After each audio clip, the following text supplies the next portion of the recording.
Benar Tuhan, kami percaya Engkau melawat dan Engkau mengurapi setiap kami. Kuasa-Mu tidak akan pernah bisa dibatasi oleh apapun, dimanapun kami berada saat ini. Kami percaya Engkau telah mengurapi dan melawat setiap dari kami. Sebentar lagi kami akan duduk diam, Tuhan, mendengarkan setiap firman-Mu yang hari ini akan ditaburkan. Kami berdoa khusus untuk Romo Romanus, sekiranya Engkau sendiri yang memberikan kuasa-Mu kepada beliau untuk boleh menyampaikan setiap kebenaran dari firman-Mu bagi setiap kami. Dan untuk kami semua Tuhan, dengan urapan-Mu, kami boleh disiapkan saat ini untuk mendengarkan setiap firman-Mu dan memperoleh pengertian yang benar, yang berasal dari Roh Kudus-Mu sendiri. Kami serahkan waktu ini ke dalam tangan-Mu Tuhan. Acara ini adalah acara-Mu. Allah Roh Kudus, kami serahkan semuanya ke dalam tangan-Mu. Kemuliaan kepada Bapa dan Putra dan Roh Kudus, seperti pada permulaan, sekarang, selalu, dan sepanjang segala abad. Amin. Silahkan Romo.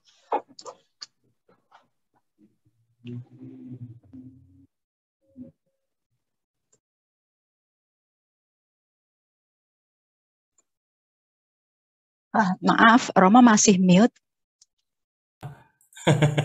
Lupa.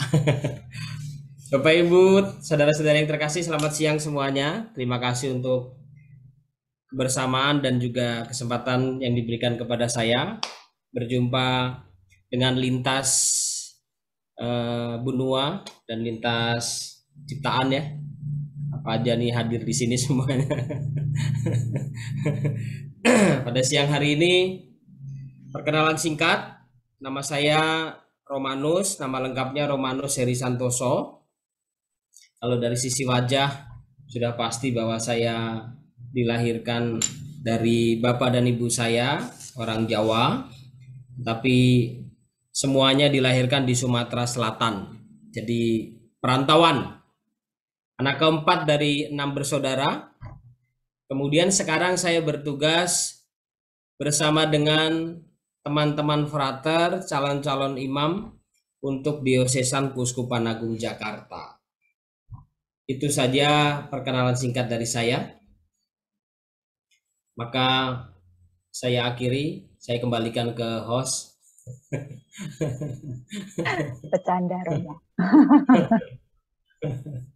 Biarkan Santo Yohanes Paulus II yang menyampaikan renungannya. Iya, saya akan mencoba untuk berbagi sesuai dengan tema yang sempat disampaikan oleh Bu Tuti. Kelihatannya udah 3 abad yang lalu ya Bu, persiapannya tuh panjang banget. Oh iya, betul Romo. 3 tahun yang lalu ya Romo. Hebat banget loh, persiapannya tuh panjang gitu ya. Dan apa ini well prepare ini, termasuk harus ngisi surat menyuratnya lah apanya. Saya bilang ke Bu Tuti kayak saya mau terbang aja Bu, persiapannya seperti itu, tapi ya udahlah, itu kan memang harus dilakukan. Betul. Nah, ya, Romo. saya agak temanya memang secara khusus, pokoknya semoga yang namanya Romanus, Bu Tuti, kemudian juga Ibu Madelina, Ibu Susan, Ibu Emi, kita semua yang hadir di sini dalam menjalani hidup, semoga tidak mudah untuk lari dari kenyataan, tetapi berjuang untuk menghadapinya. Artinya bahwa keutamaan ini bukan keutamaan yang belum kita miliki, sudah kita miliki. Sudah kita miliki. Pengalamannya Bu Tuti hidup misalnya di Singapura dengan segala perjuangannya di awal, kemudian kondisi pandemi seperti ini, semuanya sudah melalui dan melampaui. Ibu Dede dengan segala situasi dalam keluarga, pekerjaan, kemudian juga pelayanan, apalagi tadi yang sedang mempersiapkan komuni pertama dengan jumlah 3.000 yang akan sambut komuni. Maka itu sebenarnya sebuah bentuk tanggung jawab yang konkret. Kita tidak lari kemana-mana, kita hadapi, kita berikan balutan dengan kekuatan doa, dan pasti dengan segala usaha dan jerih payah. Maka saya mengatakan seperti ini, kita mencoba untuk menghadapi hidup ini, artinya dalam hidup ada juga di mana ada labirin yang disebut dengan kita menghadapi persoalan. Kemudian saya dan Bapak Ibu saudara-saudari yang terkasih kembali ingin menimba dari satu tokoh, yaitu Santo Yusuf, yang kalau seandainya di dalam kitab suci ini tidak terlalu banyak dibahas, tapi kita mencoba untuk menggalinya. Tentunya dengan keutamaan-keutamaan yang dimiliki oleh Santo Yusuf, ya. Salah duanya yaitu ketulusan hatinya dan menghadapi segala perkara dengan berbagai macam pertimbangan, cepat dan tanggap. Ini. Kenapa saya mengambil satu kata yaitu sigap? Karena inilah yang dilakukan oleh konteks Indonesia, oleh mereka yang terlibat dalam pemerintahan, kepemimpinan pemerintahan, harus cepat dan juga sigap. Entah ada juga yang di Singapura, bagaimana harus menghadapinya. Kemudian saudara-saudara kita yang ada di Malaysia menghadapi situasi pandemi seperti ini dengan berbagai macam pertimbangan, lalu keberanian untuk mengambil keputusan. Jadi ini, kita mencoba untuk menghadapi hidup dengan segala persoalannya, dengan segala kekuatan, ketulusan hati dan sigap, belajar dari Santo Yusuf. Semoga kita tidak menjadi pribadi-pribadi yang kabur, lari dalam segala persoalan yang kita hadapi. Nah, mari kita melihat beberapa inspirasi dari tokoh Santo Yusuf. Bapak Ibu, saudara-saudara yang terkasih, salah satu yang dimiliki oleh Santo Yusuf itu sering sekali ya kita mendengar terkait dengan ketulusan hatinya. Atau kalau kita buka di dalam kitab suci, cerita tentang Santo Yusuf itu sedikit. Karena memang pada dasarnya Santo Yusuf juga tidak mau tidak mau dibahas. Sebenarnya itulah simbol tokoh Santo Yusuf.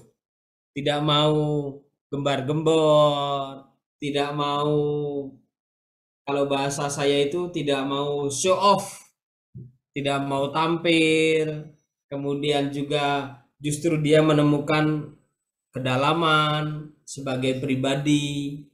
Nah, itu yang bisa menjadi teladan untuk kita semua.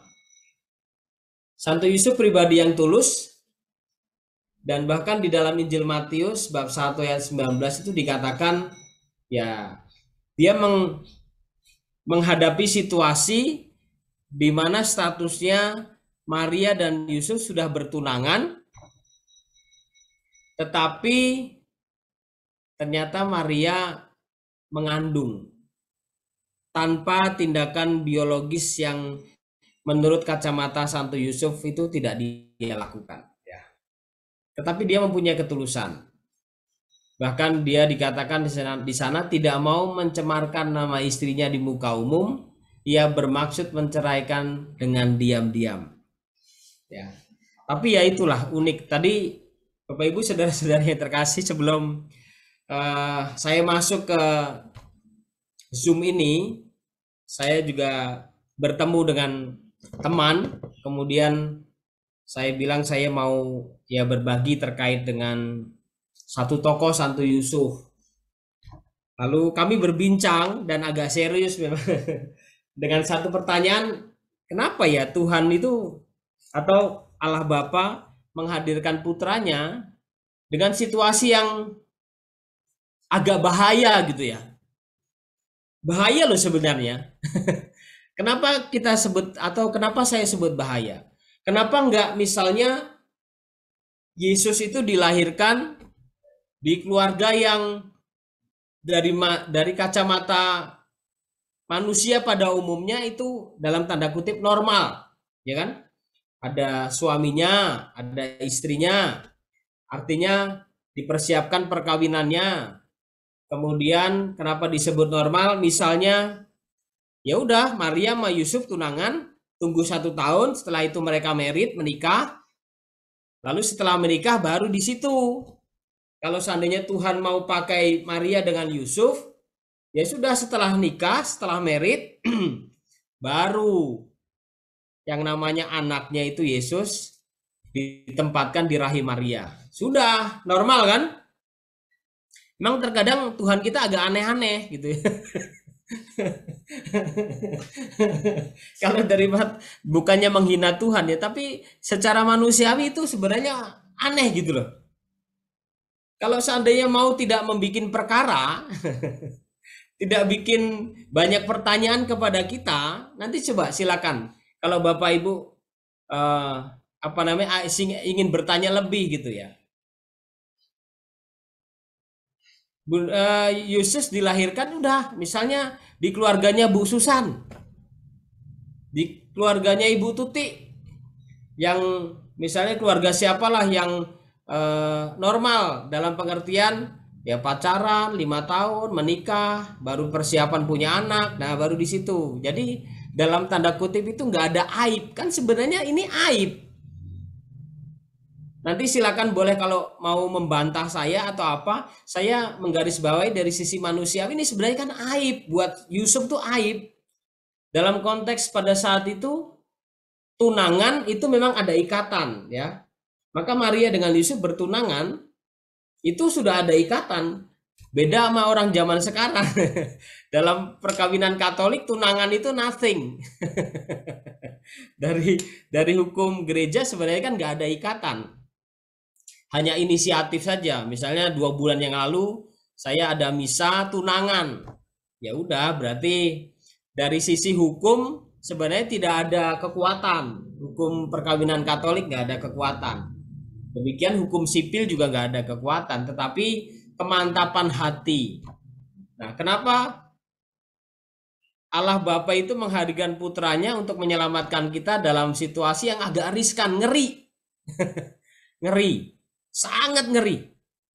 Kalau seandainya Yusuf akhirnya menceraikan Maria secara diam-diam, ya Tuhan gak kehabisan akal, bukan? Ya, kalau seandainya saya sempat berdoa, bermeditasi gitu, saya memikir Tuhan kalau seandainya Yusuf pada saat itu sungguh-sungguh tidak bisa menerima keadaan Maria, gimana tuh Tuhan coba? Lalu Tuhan jawab, ya nggak apa-apa, saya kan Tuhan, saya bisa ngelakuin apa aja dia. Oh ya udah, oke. Tapi itulah ada sisi ngerinya, tetapi bahwa ya sudah Tuhan pakai itu dan dia pakai pribadi yaitu Yusuf. Kalau seandainya yang pada saat itu yang dipakai Romanus, udah saya tinggalin itu Maria. Saya nggak kuat Ibu. Bener pasti saya nggak kuat itu. Saya bagaimana menghadapinya. Dan Maria pun juga nggak kuat sebenarnya pasti. Kalau tipenya Maria yang gampang mutungan, gampang putus asa, itu pasti nggak kuat. Tetapi mari kita belajar bagaimana ketulusan hati dari Santo Yusuf. Apa itu tulus hati? Nah ini. Tulus hati ini agak keren-keren dikit lah, padahal saya baca buku aja sebenarnya. Padahal saya nggak bisa bahasa Yunani, ya yang bisa bahasa Yunani Romo Yosef, itu udah pasti. Tapi Romo Yosef pasti nggak bohongin kita lah ya. Ya kalau dia bohongin, ya udahlah urusannya dia sama Tuhan lah. Kalau saya tanya, itu tulus hati, bener nggak Romo Yosef tulus hati itu? Dari asal kata Yunani dikaios, ya benar dia bilang, ya sudahlah. Dikaios, ya, itu menunjukkan ada ketaatan hati pada hukum Tuhan. Nah, ini Bapak Ibu, saudara-saudara yang terkasih, kita tempatkan ini ya. Jadi, kenapa Yusuf dibilang tulus hati? Arti tulus hati itu taat pada hukum, ya. Taat pada hukum Tuhan. Kalau seandainya di Indonesia ada aturannya. Kemudian kalau seandainya kita ke Malaysia ada aturannya juga. Singapura dari hukum ketatanagaraan ada hukumnya. Jadi kata kuncinya berhenti pada hukum, ya, pada hukum Tuhan. Jadi ini Yusuf ini memang pribadi yang taat pada aturan-aturan keagamaan Yahudi pada saat itu. Apa itu misalnya gitu ya, nanti kita lihat. Nah, bagaimana memahami kehidupan rohani seseorang yang dikatakan tulus? Nah, ternyata tulus itu ada dua kata yang bisa mendasarkan pada kata tulus itu, yaitu hasid, itu saleh, kemudian sadik, itu lurus hati. Kesalehan dan lurus hati. Jadi kalau saya ngelihat di Zoom kita ini banyak sekali putri Yerusalem yang di sini yang wajahnya itu saleh-saleh gitu ya. Ibu Susan tuh wajahnya tuh kelihatannya santa banget gitu ya.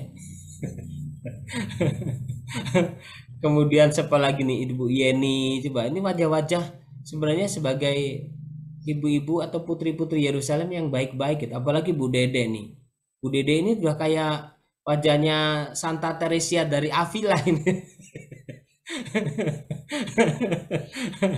Benar Bu, ini saya menerawang, saya kan cucunya Mama Dede ya, jadi saya bisa menerawang sebenarnya. Jadi Bapak Ibu, saya tuh pernah ya ketemu dengan umat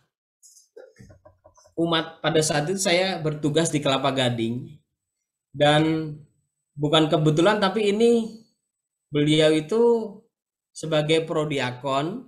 Kalau seandainya ketemu dengan Bapak ini, saya itu hati saya adem. Apa ya, wajahnya itu nenangin, kalau ngomong itu sejuk omongannya, kemudian memang bijaksana, wajahnya juga enak gitu. Maka saya kalau ketemu dengan beliau itu, beliau nggak banyak omong ya. Dia kalau ketemu kami itu nggak banyak omong gitu ya.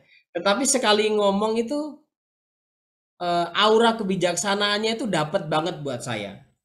Maka kalau saya ketemu beliau, saya senang.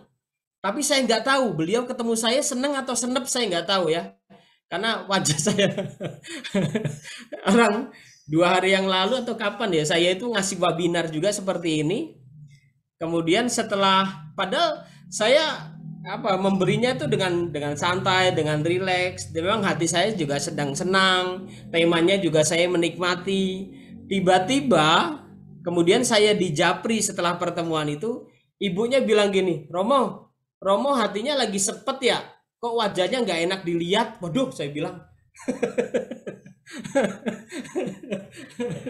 Padahal saya oke-oke saja gitu loh, tapi ya sudah, saya bilang, Bu, saya enggak tuh, saya biasa bilang, iya Romo nggak kayak biasanya, Romo nggak semangat ya, Romo lagi ada masalah ya. Ya sudahlah, iya Bu, saya bilang iya.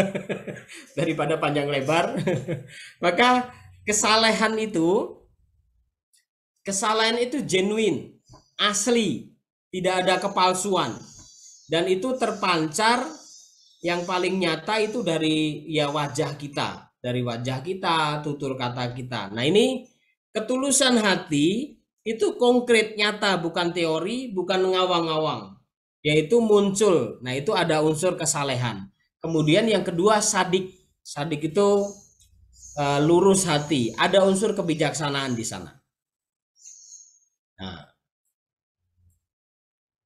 ternyata seorang yang saleh atau hasid, ciri-cirinya adalah selalu, ya bahasa yang saya pakai, takut akan Tuhan dan rajin dalam kehidupan beragama. Takut akan Tuhan dan kemudian rajin berdoa. Ini ciri-ciri orang yang saleh. Ya, kita masih dalam perjalanan itulah ya.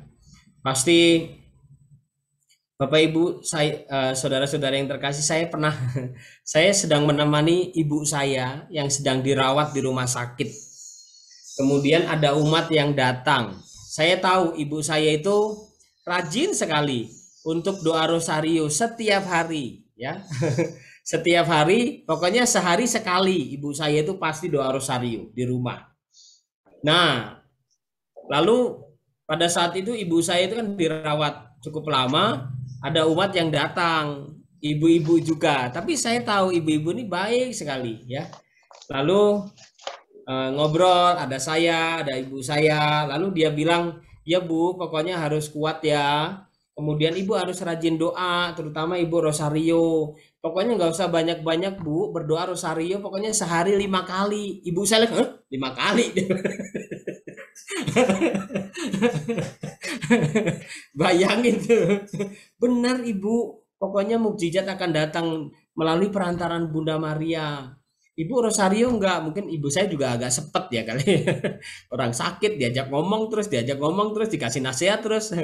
Dan terbukti ketika ibu itu pergi, lalu ibu saya tanya, "Mas, itu ibu siapa sih, Mas?" "Oh, ibu itu." "Oh, gitu ya." "Iya, Mas. Banyak ngomong, ibu pengen tenang, pengen apa istirahat, malah ngomong terus, mana disaranin saya suruh rosario 5 kali. Emang saya orang gila?" Maka Bapak Ibu saudara-saudari yang terkasih, ada orang mengatakan antara orang suci dan orang gila itu tipis, ya. Yakinlah itu. Maka kadang perjalanan hidup orang yang menggapai kesucian itu nggak bisa dipahami oleh orang-orang seperti kita. Ya, rajin doa, hidupnya selalu baik, seperti misalnya Hana. Hana itu selalu berada di rumah ibadat. Itu Hana, Simeon, coba bayangkan. Selalu tinggal di rumah ibadat. Tetapi itulah bukti bahwa mencintai Allah, takut akan Tuhan, dan rajin beribadat. Ya, walaupun kita dalam kondisi pandemi seperti ini, ya masih secara online, semoga kita tidak kehilangan kesempatan kita untuk selalu bisa takut akan Tuhan dan juga sekaligus rajin dalam hidup doa kita. Maka ketakutan saya, saya itu juga ya di satu sisi semoga tidak jatuh pada aneh-aneh, terus berjuang. Nanti kita bukan nakut-nakutin gitu ya. Nanti misalnya ya siapa yang akan duluan, who knows, only God knows. Siapa yang akan duluan kita dipanggil Tuhan itu nggak ada yang tahu kan. Entah Romanus duluan, entah Bu Susan duluan, Ibu Evi duluan, Ibu Surjati duluan, Dokter Ratna duluan, atau Romanus duluan, Ibu Diana duluan. Who knows? Only God knows. Hanya Tuhan yang tahu. Nah, nanti apalagi saya nih pakai jubah terus. Kalau seandainya saya ketemu umat apa namanya, selalu dipandang baik, kemudian juga hidupnya oke gitu ya. Semoga saya tidak membuat sebuah kejutan yang membuat terkejut, super kejut gitu ya. Nanti ketika kita dipanggil satu persatu, lalu Bu Tuti masuk surga, Ibu Medelin sudah di depan pintu surga, Ibu Susan sudah masuk surga, semuanya udah masuk surga. Maka jiwa-jiwa yang dari surga itu bisa melihat jiwa-jiwa yang lain yang ada di api pencucian gitu ya. Tiba-tiba saya itu berada di barisan di api pencucian gitu kan, saya malu. Ibu Susan juga, Ibu Tuti juga pasti akan ketawa dan mulutnya sambil gini. Gitu kan, kaget gitu. Hah? Romo Romanus kok di api pencucian ya? Berarti selama ini hidupnya tipu-tipu dong. Nah itu kan saya malu gitu ya. Maka bagaimana saya juga harus memberi pagar hidup saya supaya memang saya berjuang untuk takut akan Tuhan. Sehingga perjuangan saya ini selama hidup di dunia dan dilihat oleh sesama yaitu apa adanya. Semoga tidak terlalu banyak kepalsuan, semoga tidak terlalu banyak saya pakai topeng hidupnya, dan inilah saya. Nah, inilah ciri-ciri pribadi yang saleh seperti Yusuf. Dia selalu mencintai Allah dan taat dalam ibadat.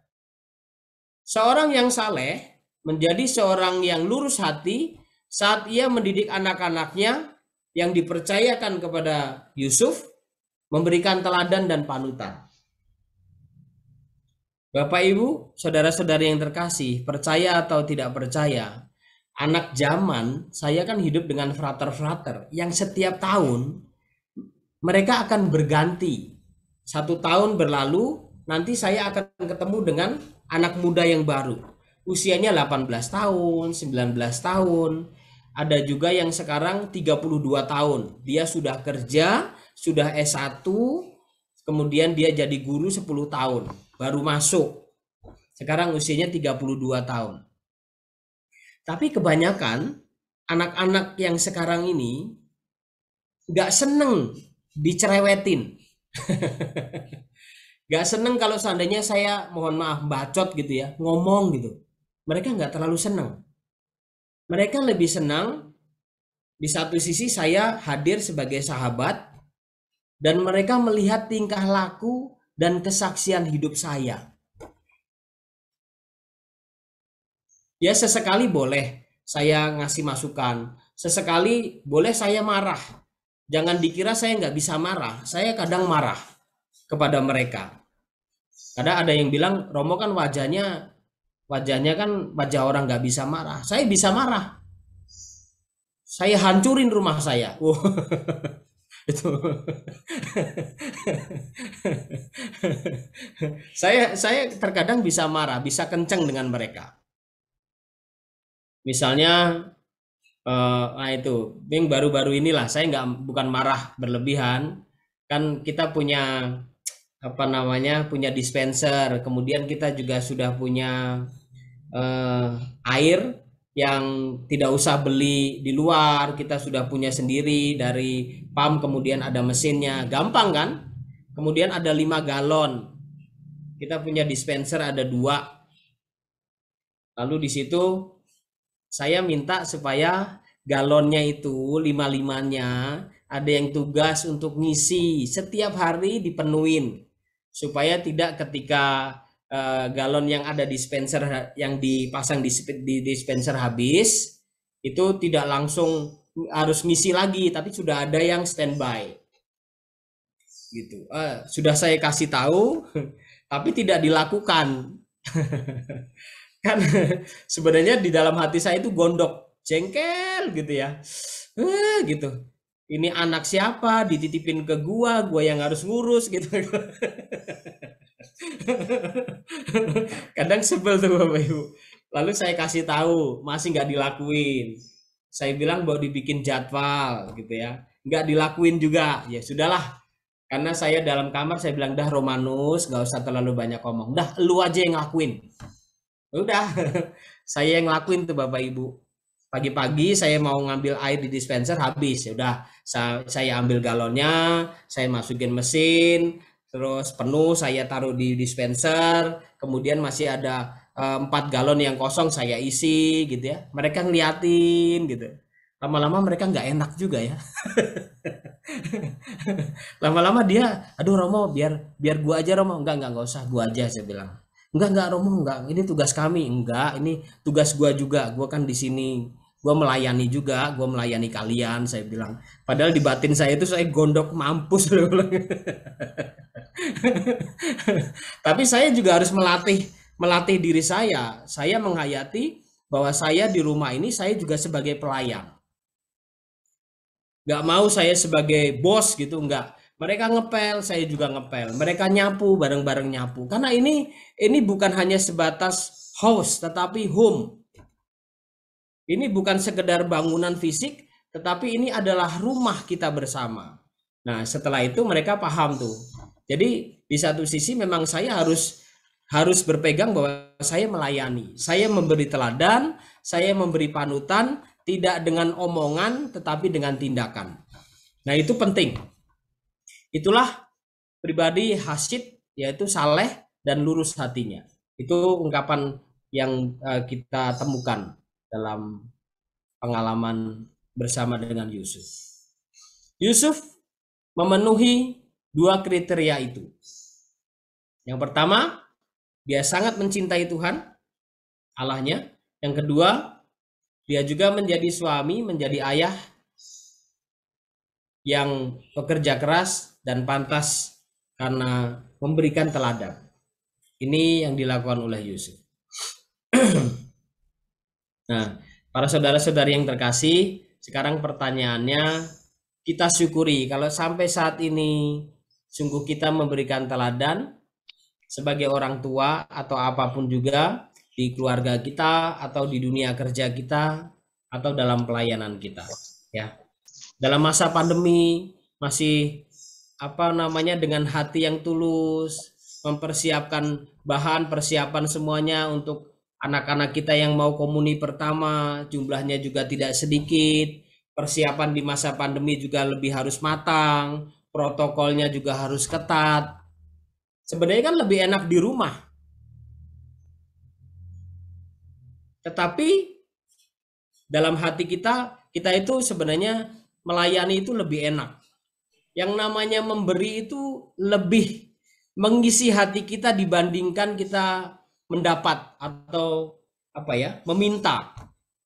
To give itu lebih membuat jiwa kita terisi dibandingkan selalu kita mendapat, mengambil, ya. Maka panggilan kita itu yaitu giver, menjadi selalu menempatkan tangan kita berada di atas.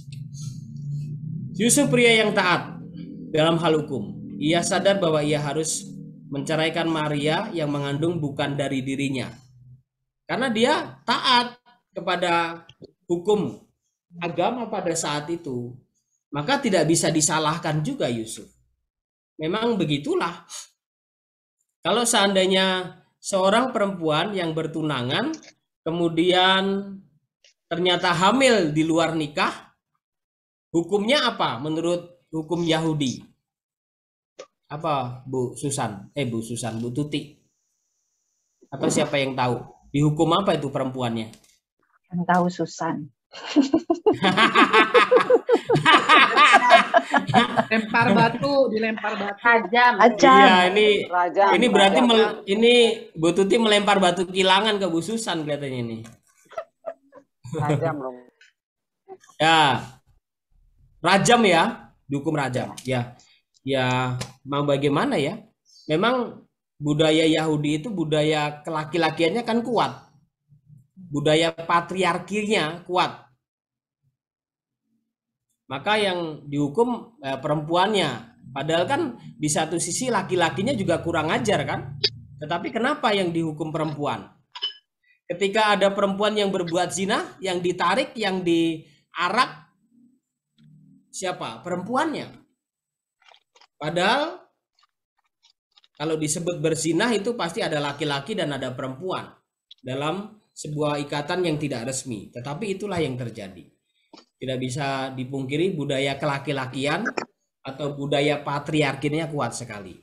Tetapi Yusuf sebagai seorang Yahudi yang taat dalam ajaran agama dan hukum Taurat, maka secara logis tindakan Maria yang tidak bisa dipertanggungjawabkan secara rasio akal budi manusia, maka layaklah Yusuf mengambil keputusan sesuai dengan ajaran agama pada saat itu, yaitu meninggalkan Maria. Tetapi ia memilih cara yang paling lembut untuk menceraikan Maria. Itulah ketulusan hati Yusuf. Dia tidak frontal. Dia ingin menceraikan Maria secara diam-diam, walaupun kita bisa menilai, misalnya kok Yusuf nggak punya hati ya, kok Yusuf tega banget ya, kok Yusuf rasanya kok jahat banget ya. Sekarang kita bisa menganalisa seperti itu. Tetapi kalau seandainya kita dalam posisi Yusuf pada saat itu, pasti kita juga bingung. Apakah Yusuf akan kecewa? Bisa jadi dia kecewa, tetapi dia tetap tulus hati kepada Maria dan tidak ada niat untuk balas dendam. Tidak ada niat untuk balas dendam. Bapak Ibu saudara-saudari yang terkasih, nah itu balas dendam itu juga memang warna-warni lah ya. Dalam bulan kemarin itu tidak mudah juga lah ya.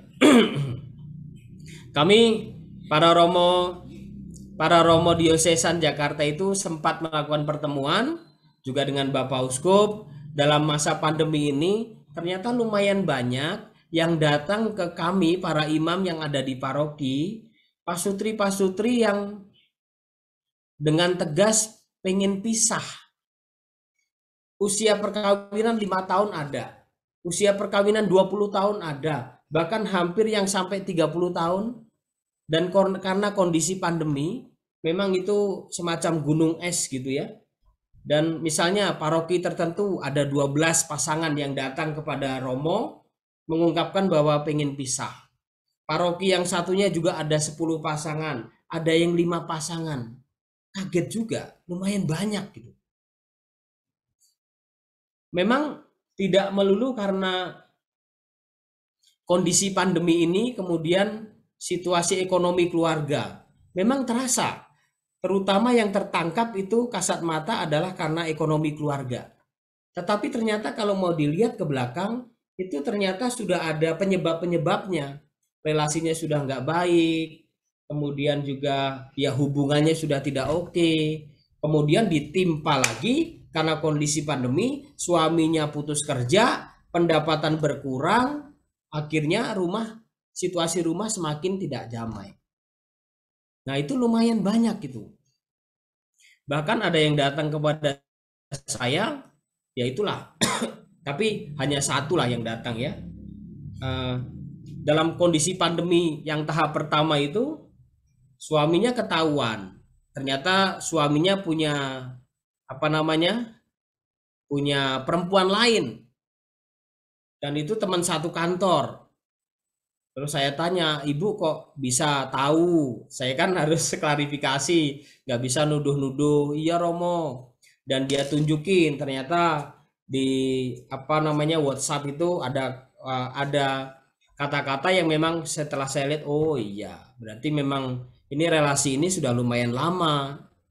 Ya udah Romo. Nah sampai gitu, Bapak Ibu, ini hanya satu contoh yang ekstrim juga. Ya udah, dia ternyata nggak setia sama saya juga dong, gitu. Jadi saya bilang, Bu, ini kan nggak menyelesaikan masalah, biarin Romo, saya mau balas dendam. Ya udah, kalau udah kayak gitu mau bagaimana? Apakah menyelesaikan masalah? Dia tahu bahwa enggak, tetapi hati saya sakit dan saya harus bikin hati dia juga sakit.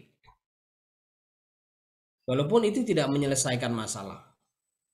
Tentunya situasi ini saya tidak ingin menghakimi siapapun, tetapi hanya mengungkapkan sedikit potret kecil, begitu perjuangannya akan pilihan hidup kita dengan problem yang kerap kali juga tak terduga. Tetapi Yusuf tetap dalam ketulusan hati, walaupun berat hatinya, dan dia juga tidak jatuh pada ungkapan untuk membalas apa yang di mata dia, Maria, ada sebuah kekeliruan besar dengan status tunangannya. Seberapa besar ketulusan hati ada pada hatiku, ada dalam pekerjaan dan juga pelayananku, khususnya dalam masa pandemi ini. Dengan segala situasi, apakah saya dan Bapak Ibu tetap mengutamakan mempunyai hati yang tulus? Adakah sikap balas dendam yang menyelinap di hatiku? Jangan dikira bahwa pelayanan kita itu akan lurus-lurus saja, banyak intriknya. Semoga kita tetap tulus, tetap baik. Kalau seandainya masih diomongin di belakang, ya semoga tetap menjadi bagian kita untuk introspeksi. Tetapi kalau seandainya kita sudah tulus, sudah ikhlas, dan ternyata ada sesuatu di belakang yang ternyata tidak suka dengan kita, semoga itu tidak mengecilkan hati kita dalam pelayanan pekerjaan kita. Berikutnya, pentingnya mempertimbangkan perkara atau situasi masalah. Ketika Yusuf sedang mempertimbangkan maksud hatinya, menceraikan Maria secara diam-diam, maka dia mendapatkan sapaan dari Tuhan melalui mimpi. Bapak Ibu, saudara-saudara yang terkasih, dalam kitab suci, mimpi juga punya makna, bukan hanya sekedar alam bawah sadar kita yang muncul gitu ya, tetapi mimpi pun juga ada maknanya. Maka nanti malam kalau seandainya misalnya Bu Emi ngimpi, Bu Tuti ngimpi, nah tergantung isi impiannya apa ya. Itu kalau seandainya mimpi dikejar-kejar gitu, jangan-jangan memang jatuh tempo utang kita mendekat. Jadi kita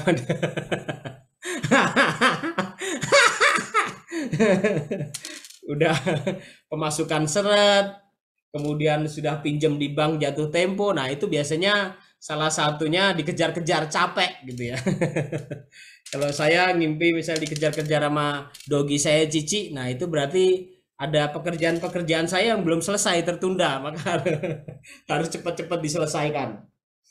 Di satu sisi mimpi itu ada pesan ya.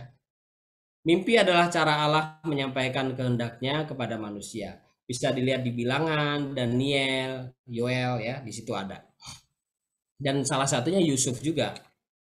Reaksi Yusuf setelah dia bermimpi, segera melakukan apa yang diperintahkan Tuhan atau segera melakukan apa yang diperintahkan oleh malaikat. Inilah yang dilakukan Yusuf.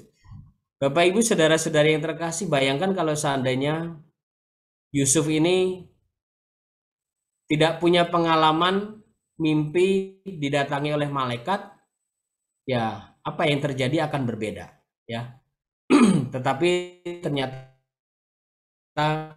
Tuhan punya cara untuk situasi. Lalu setelah itu melalui mimpi, the last decision itu mengambil Maria sebagai istrinya. Maka Bapak Ibu saudara-saudari yang terkasih, perkara hidup kita ini beraneka ragam ya. Saya juga punya persoalan yang harus dihadapin. Kemudian juga kita yang hadir di sini juga punya persoalan-persoalan yang sedang kita hadapi. Ya Ibu Martina, kemudian juga Ina, Ibu Cecilia dan lain sebagainya, kita punya masalah masing-masing.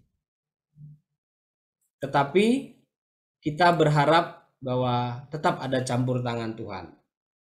Santo Yusuf atau Yusuf melalui mimpi diyakinkan bahwa Tuhan tidak meninggalkan dia. Apa jadinya jika Yusuf tidak mengambil Maria sebagai istrinya? Apa kemungkinan-kemungkinannya? Apakah akan terjadi sesuatu yang suram? Bisa jadi. Tetapi berkat ketulusan hati Yusuf, hal-hal yang suram tak terjadi pada Maria dan juga bayi Yesus. Bahkan ketika Yusuf mengambil Maria sebagai istrinya, tidak hanya berstatus Yesus sebagai anak Yusuf dan Maria, tetapi dia sebagai anak Daud. Bayangkan. Karena silsilah itu turunnya pada Yusuf, bukan pada Maria. Dalam Injil Matius bab pertama itu, ini diperanakan ini diperanakan ini diperanakan ini, dan Yusuf suami Maria, nah gitu ya, dan Yusuf suami Maria, maka Yesus dikatakan sebagai anak Daud. Seberapa besar kita melibatkan Tuhan dalam pertimbangan perkara hidup kita? Nah ini juga penuh dengan perjuangan, ya, penuh dengan perjuangan. Tapi bagaimana kita melibatkan Tuhan di dalam kehidupan kita? Kehadiran kita, keputusan kita, apakah lebih sering menyingkirkan hal-hal yang suram atau justru memperkeruh suasana, khususnya dalam masa pandemi ini? Persoalan kita hadapin dengan bagaimana kita melakukan pertimbangan secara manusiawi, tetapi juga kita mohon kekuatan dari Tuhan. Bapak Ibu saudara-saudari yang terkasih, saya juga ya dimintalah akhir-akhir ini ada pasangan suami istri yang saya mohon juga Bapak Ibu juga menyelipkan doa ini untuk pasutri-pasutri yang sangat merindukan anak momongan. Ada yang sudah 10 tahun menanti belum diberi momongan. Kemarin juga ada yang 5 tahun, ada yang 12 tahun. Coba bayangkan menanti dan terus menanti gitu ya.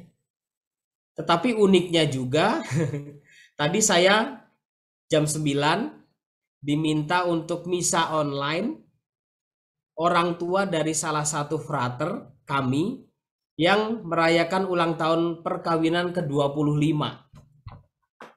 Ke-25. Keluarga ini saya bilang keluarga sangat sederhana sekali. Dan anaknya 5. Cowok semua. Anak 5, cowok semua. Sebentar. 1, 2, 3, 4, 5. Oh sorry, anaknya 6. Cowok semua. Anak pertama masuk seminari jadi frater.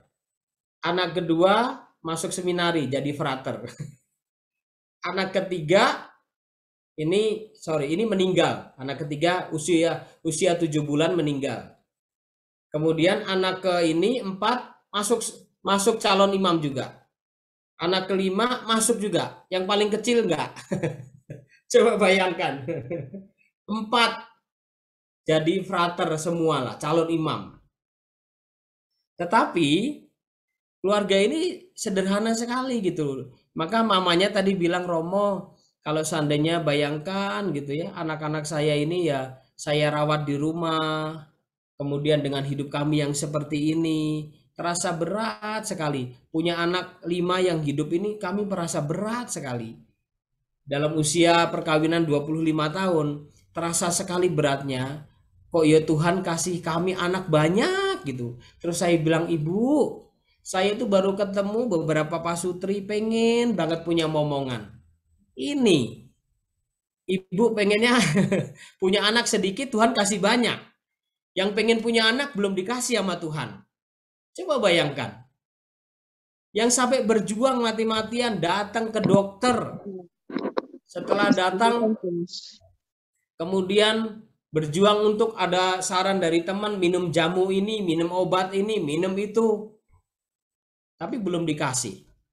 Tetapi bagi keluarga-keluarga yang tidak berharap lebih, malah Tuhan kasih. Terkadang tidak mudah situasinya.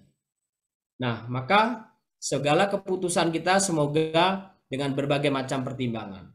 Maka Bapak Ibu, saudara-saudari yang terkasih, ingat masa ini, masa pandemi adalah masa kita diajak atau bahkan dipaksa Tuhan untuk mewujudkan kebaikan-kebaikan Tuhan itu. Tuhan meminta kita menabur kebaikan dalam situasi apapun. Yusuf pribadi yang sigap, bagian terakhir. Setelah orang-orang Majus itu berangkat, nampaklah malaikat Tuhan kepada Yusuf dalam mimpi. Dalam mimpi lagi.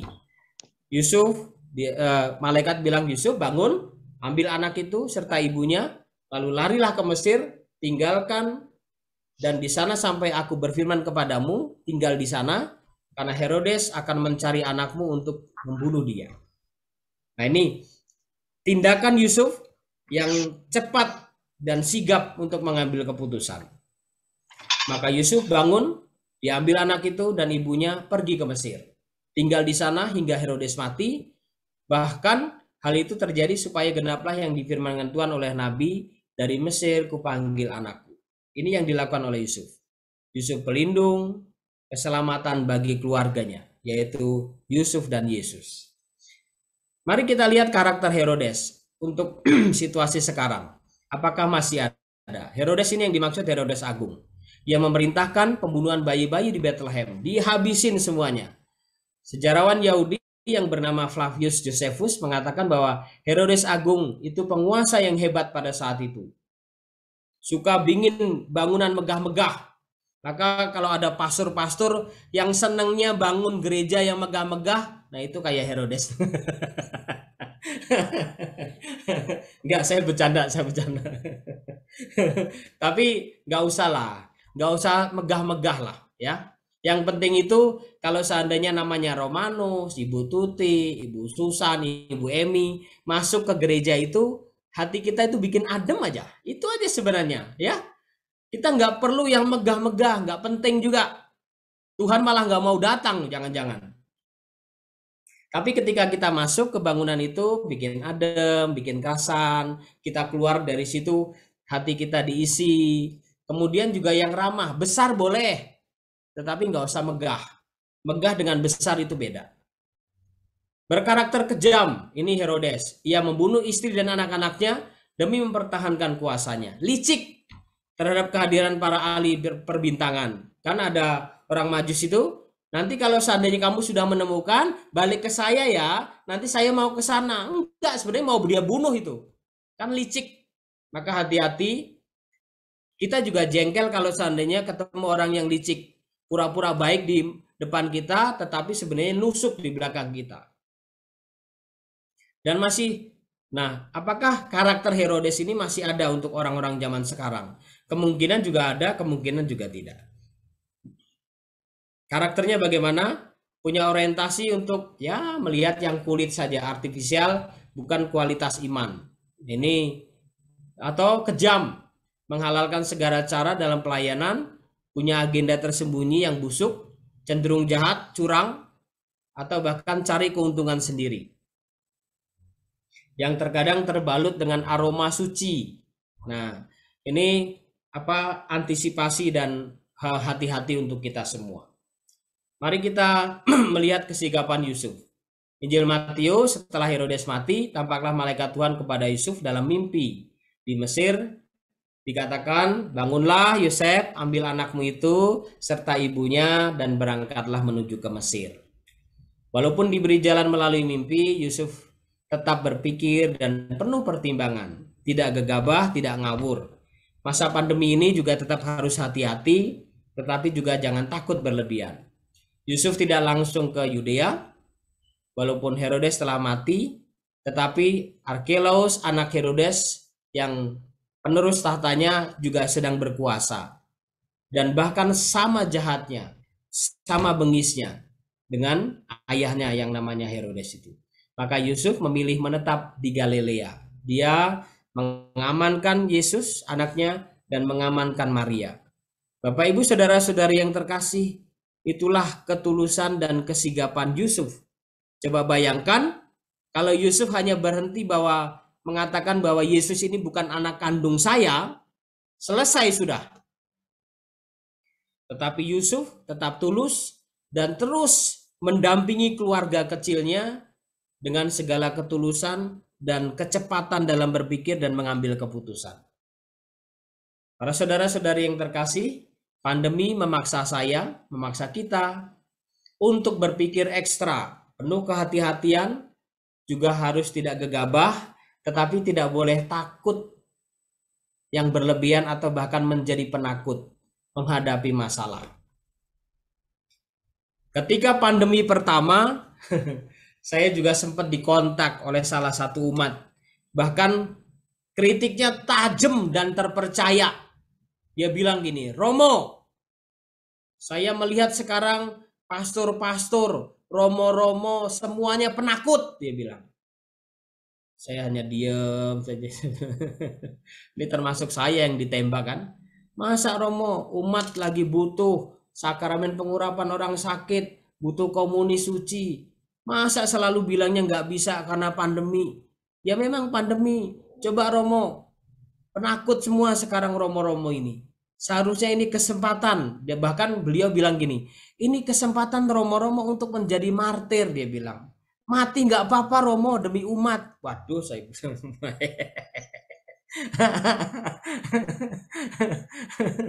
Di satu sisi benar juga ya.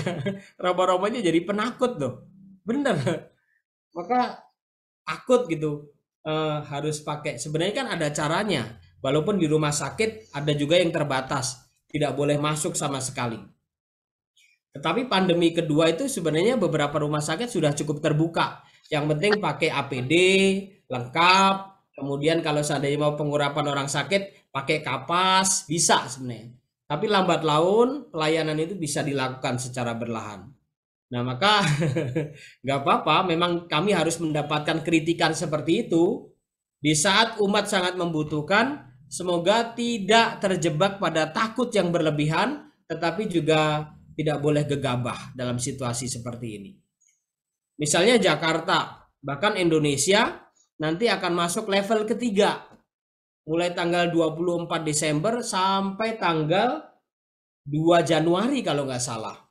Walaupun Presiden Jokowi mengatakan PPKM ini juga banyak yang nggak setuju, silakan dikomunikasikan sebaik-baiknya supaya mengantisipasi semoga tidak ada gelombang yang ketiga.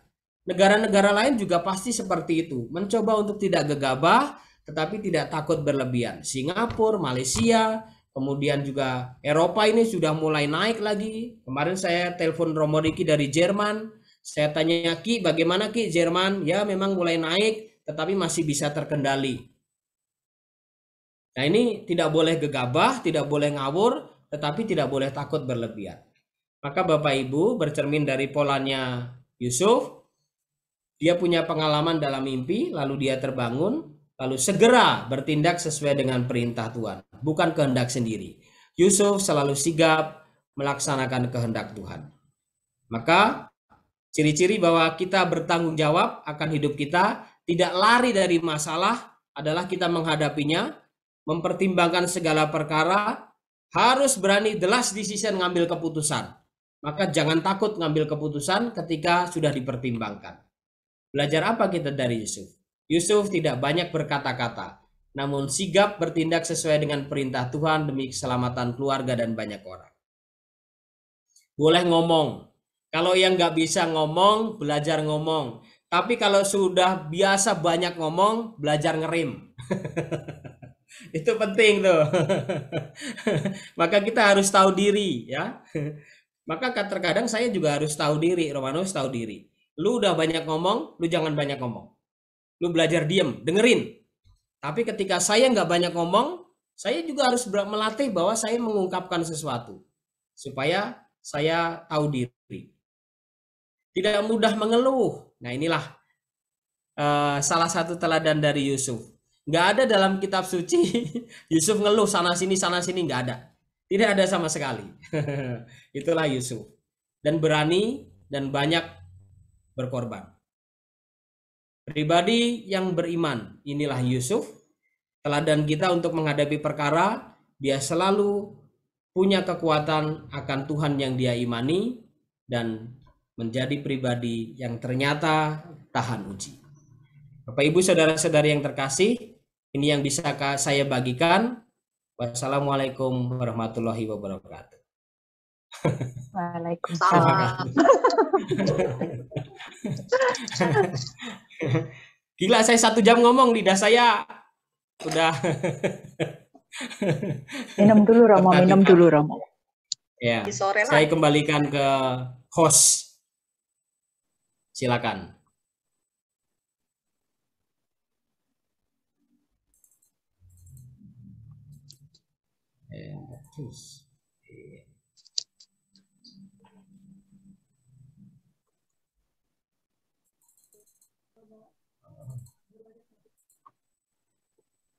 Mari nggak dengar suaranya ya? Iya, suaranya nggak ada itu. Oh, terima kasih Romo. Wah, luar biasa Romo. Ternyata kata tulus hati itu artinya banyak sekali ya. Saya cuma mengertinya kulitnya aja Romo. Baru mendengar hari ini dengan jelas sekali. Nggak gampang. Ya Romo, baru ada satu pertanyaan Romo di sini. Ini dari Pak Hieronymus ya. Kita, mana ada atasnya San? Pertanyaannya begini Romo. Kita lebih mendapat jika memberi daripada meminta. Ini ya. When will you realize? The more you take, the less you have. Kapankah kau akan sadar? Semakin banyak kau mengambil, semakin kau kekurangan. Master Oogway dalam film Kung Fu Panda 2, adegan pembuka, saat Master Oogway menegur Master Kerbau yang mengambil. Sebentar Romo, saya jadi pengen. Master Oogway dalam film Kung Fu Panda 2, di adegan pembuka saat Master Oogway menegur Master Kerbau yang mengambil paksa energi Chi Master Kung Fu. Pertanyaannya mana ya? Nggak jelas nih pertanyaannya, sebentar saya lagi. Romo dan tim.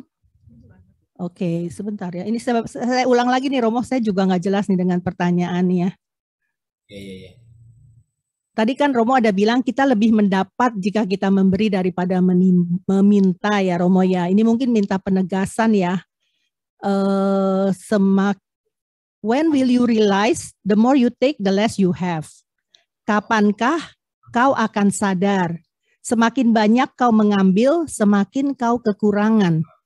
Ini Master Oogway dalam film Kung Fu Panda 2, di adegan pembuka, Master Oogway ini menegur Master Kerbau yang mengambil paksa energi Chi Master Kung Fu. Jadi mungkin ini kayaknya pengertian yang di sini di Master Oogway, kalau semakin diambil jadi semakin berkurang. Tadi Romo kan bilangnya semakin kita memberi, kita akan semakin menerima lebih banyak gitu Romo.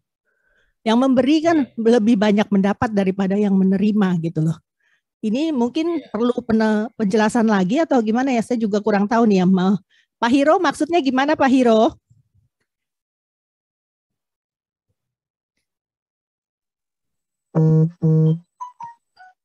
Pak Hiro bisa diperjelas yang ditanyakan jadinya yang mana yang dipertanyakannya Pak Hiro? Supaya Romo saya nggak salah menyampaikan kepada Romo. Semakin banyak kau mengambil, semakin kau kekurangan. Ya, kalau menurut ini di film Kung Fu Panda 2, kalau semakin diambil semakin kurang. Ya. Mungkin quote-nya ya. Iya. Ya. Oh, hanya quote saja Romo katanya.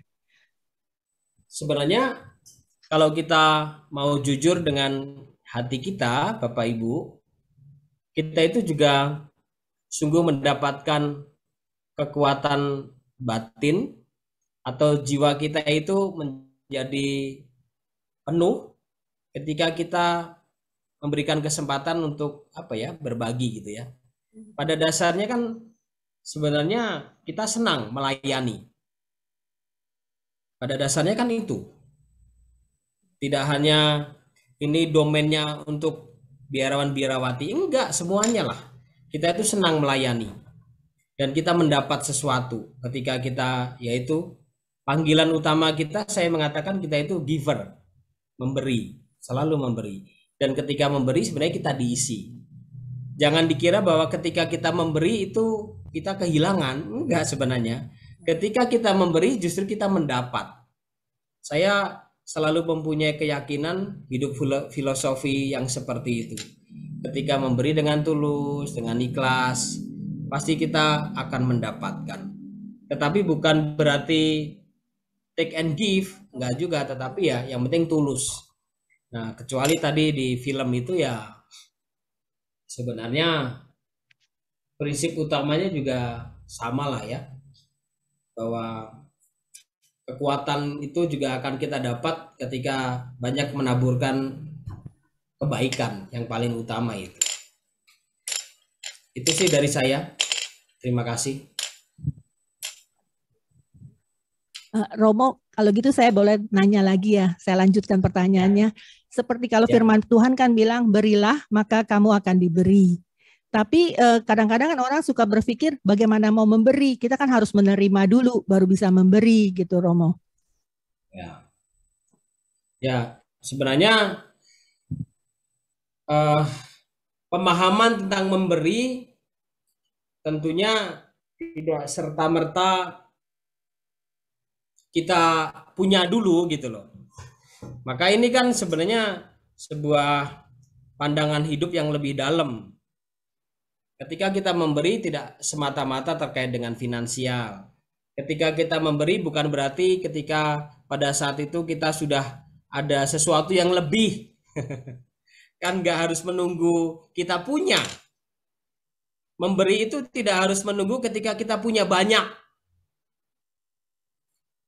Itu yang selalu saya ingat sekali, ibu saya mengatakan, ya udah kita hidup bertetangga, kita punya tidak terlalu banyak, ya kita bantu ke orang lain. Jadi konsep memberi itu tidak melulu bahwa setelah kita punya banyak, setelah kita mendapat banyak, baru bisa kita sampaikan kepada orang lain, bukan semata-mata pada itu. Tetapi lebih dalam dari itu sebenarnya itu, yang terpenting itu tulus, tidak usah berharap berbalik kepada kita.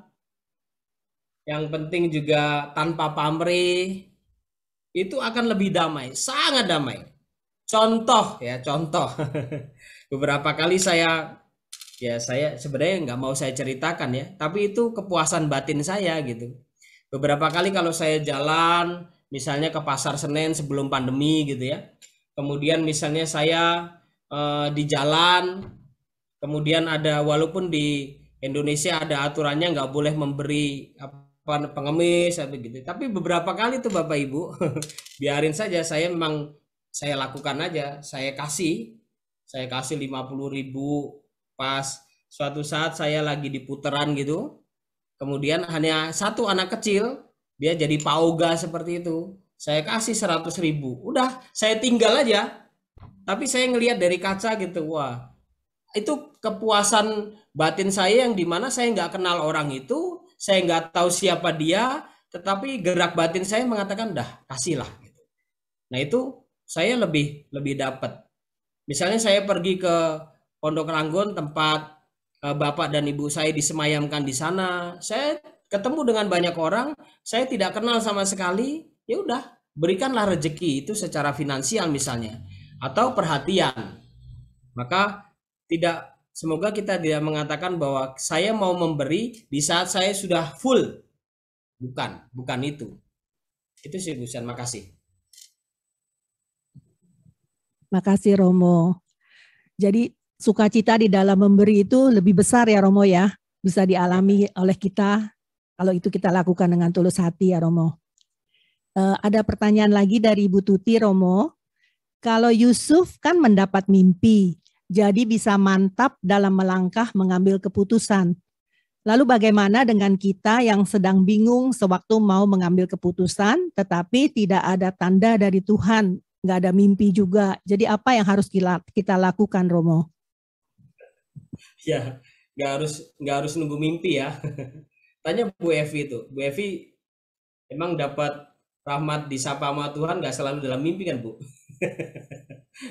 Saya ngeliat di sini udah lama saya nggak ketemu Bu Evi. Kan nggak selalu dari mimpi. Saya itu beberapa kali juga pengalaman orang gitu. Justru kita itu diteguhkan orang atau bahkan ditegur Tuhan melalui orang-orang sekitar atau kejadian-kejadian di sekitar kita loh. Contoh yang paling konkret misalnya, ya pernah saya ceritakan juga ya. Saya pergi dengan ponakan saya, cowok. Kemudian saya yang setir. Ternyata dia tahu bahwa saya agak ngantuk. Saya setir, tapi kan saya paksa. Kemudian supaya saya nggak lebih ngantuk, saya ambil kacang, saya makan, tapi tetap ngantuk gitu. Kemudian saya gedein musiknya supaya saya nggak ngantuk, tetap saya ngantuk gitu. Lalu ponakan saya bilang, Om Romo tuh kalau ngantuk ngomong, dia bilang. Ya saya ngomong juga nggak ada yang bisa nyetir, saya bilang. Ya kalau gitu kan ya tetap harus ngomong Om Romo gitu. Kalau enggak kan bahayain bahayain Romo juga. Berhenti kita, dia bilang. Saya kan gondok, saya marah sebenarnya. Saya jengkel gitu. Kenapa lu anak kecil nggak tahu lu, dia bilang. Tetapi setelah itu saya, oh iya ya, nggak bisa. Saya yang penting bagi ponakan saya, yang penting Om Romo ngomong bahwa Om Romo ngantuk, Om Romo capek. Sehingga kami bilang ya udah kita minggir dulu, kita istirahat dulu. Nah, itu sesuatu itu kan saya dapat bukan dari mimpi, tetapi justru pada saat itu saya melalui pengalaman orang lain, saya juga ditegur. Dan saya yakin bahwa itu juga tidak berlebihan, saya mengatakan bahwa itu suara ya Tuhan juga pakai orang lain untuk mengingatkan saya. Untuk mengingatkan saya ketika orang tua saya sakit, pada saat itu saya dilatih loh. Saya itu minta kepada Tuhan ini. Dalam doa-doa saya selalu saya bilang saya nggak minta banyak. Tapi saya bilang Tuhan berikanlah saya kebijaksanaan dalam hidup. Saya hanya minta itu. Dan benar, ibu saya sakit. Kemudian ginjalnya hanya berfungsi 20%. Harus cuci darah seminggu 2 kali. Ya udah, saya harus berlatih di situ, harus bijaksana, harus sabar. Walaupun terkadang saya berantem juga sama ibu saya.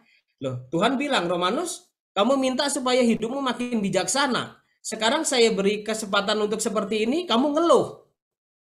Bukankah kamu minta supaya kamu semakin bisa bijaksana? Ya udah, urusi ibumu dengan kakakmu, dengan adikmu. Itulah sumber kebijaksanaan. Akhirnya saya merenungkan, oh iya ya, ya udah. Apa yang saya minta Tuhan kasih, tetapi tidak secara langsung dengan jelas, tetapi ternyata saya ditegur, dipulihkan melalui pengalaman orang lain. Terima kasih. Terima kasih Romo, semoga jelas ya Bu Tuti. Pertanyaan selanjutnya Romo dari Yori. Romo, kalau lihat cerita Maria dan Yusuf, tampaknya begitu cepat untuk menjawab ya pada kehendak Allah. Padahal berdiscernment itu biasanya makan waktu lama. Bagaimana bisa Maria dan Yusuf memutuskan secepat itu? Ya, sebenarnya tidak semudah dan secepat itu sebenarnya ya. Bunda Maria dan Santo Yusuf. Ya kalau mau ditulis panjang, jangan-jangan kitab suci kita nggak segini gitu. Lebih panjang lagi. Artinya ada pengalaman-pengalaman yang dihadapi Maria dengan Yusuf. Kemudian kitab suci kita kan ditulis oleh pengarang Injil. Maka dia menarasikannya tidak terlalu berlebihan, tidak terlalu berkepanjangan, tetapi dengan singkat, padat dan jelas, tetapi pokoknya intinya dapat. Pasti Maria juga mengalami pergumulan lah. Situasi yang tidak mudah, Yusuf pun juga demikian. Tetapi yang jelas yang inti utamanya proses menimbang-nimbang, berdiscernment, dari bahasanya Santo Ignatius Loyola itu tetap harus kita miliki. Menimbang-nimbang. Ada bukunya Romo Paul Suparno SJ. Dia memberi judul Roh Baik dan Roh Jahat. Bagaimana kita menimbang terus. Dalam situasi pandemi seperti ini, kalau seandainya kita punya pekerjaan, kita punya perusahaan, bagaimana tetap mempertahankan karyawan, tetapi tidak ada pemasukan, dan lain sebagainya kan harus dipertimbangkan. Yang terpenting, tetap harus berani ngambil keputusan, melibatkan Tuhan, semoga ada jalan. Walaupun kerap kali waktunya panjang. Terima kasih. Terima kasih Romo. Semoga dijelas ya. Ini ada pertanyaan lagi dari Lena Wang. Romo, laki-laki yang nikah, tahu-tahu ceweknya hamil di luar nikah. Jadi nggak boleh dicerai, harus menerima ya Romo. Seperti Yusuf menerima Maria. Bagaimana itu Romo? Laki-laki yang menikah tahu-tahu ceweknya hamil di luar nikah.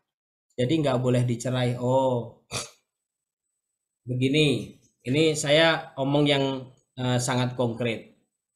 Saya juga pernah mengalami. Mengalami maksudnya menghadapi calon pengantin yang ceweknya, putrinya memang akhirnya hamil di luar nikah, tetapi hamilnya dengan pasangannya. Ketemu saya, ada beberapa lah ya, ada yang ketemu saya, ternyata dua-duanya mantap. Yakin saya bilang, mantep nih ya, orang tua juga pada tahu. Jadi akhirnya mereka mengambil keputusan untuk menikah, bukan semata-mata karena pacarnya udah hamil duluan. Tetapi memang mereka berdua dasarnya adalah sayang. Dan sekarang anaknya udah 3. Dan syukur berkat Tuhan langgeng. Ya sudah, dasar utamanya adalah memang kedua orang ini punya dasar untuk menikah dan kuat. Ya sudah, berarti mereka akhirnya menikah. Bukan semata-mata karena hamil. Itu yang pertama. Yang kedua, ada juga yang seperti itu dan ternyata hamil, tetapi sebenarnya salah satunya belum siap. Nah ini tidak mudah. Saya menghadapi situasi yang seperti itu. Yang satu perempuannya siap, yang satu cowoknya nggak siap. Lalu bagaimana? Ini kan kasihan dari pihak perempuannya, apalagi sudah mengandung. Tetapi laki-lakinya mau bertanggung jawab. Maka dalam perjalanan waktu akhirnya diputuskan nanti dulu. Jadi tidak menikah karena semata-mata pacarnya sudah hamil. Tetapi saya bilang, kamu yang cowok, kamu nggak bisa merasa apa yang dirasa oleh pacarmu ini. Harus mengandung bahkan juga beberapa bulan, kamu harus nemeni dan lain sebagainya.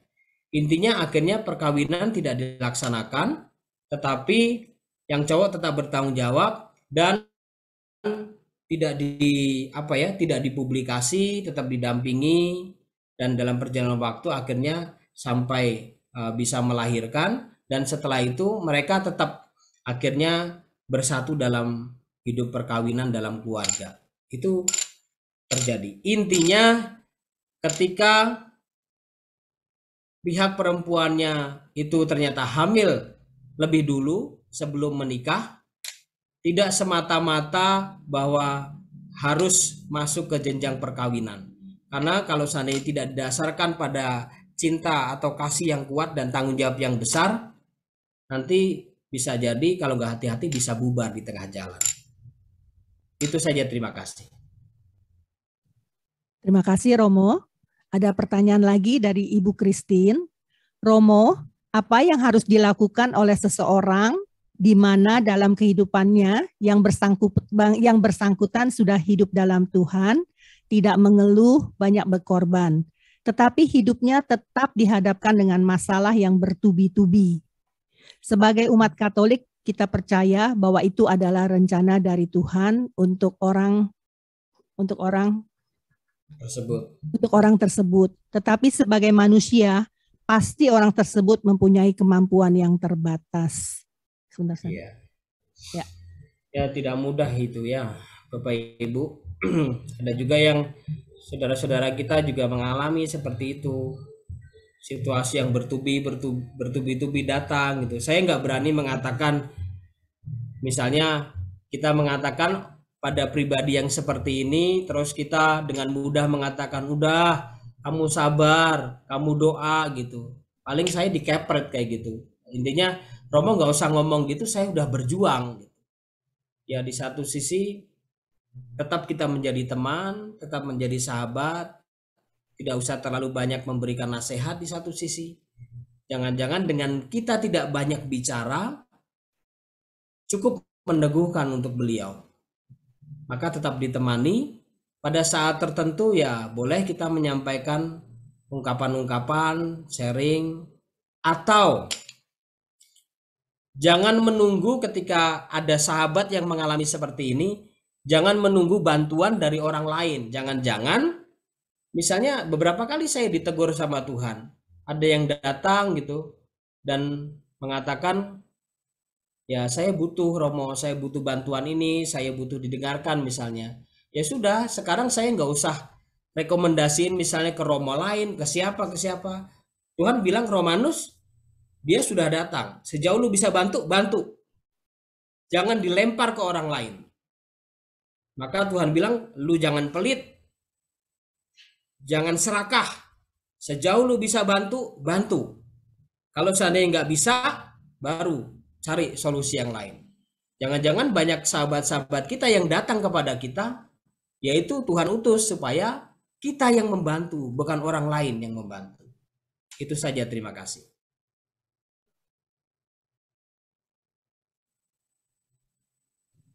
Terima kasih Romo.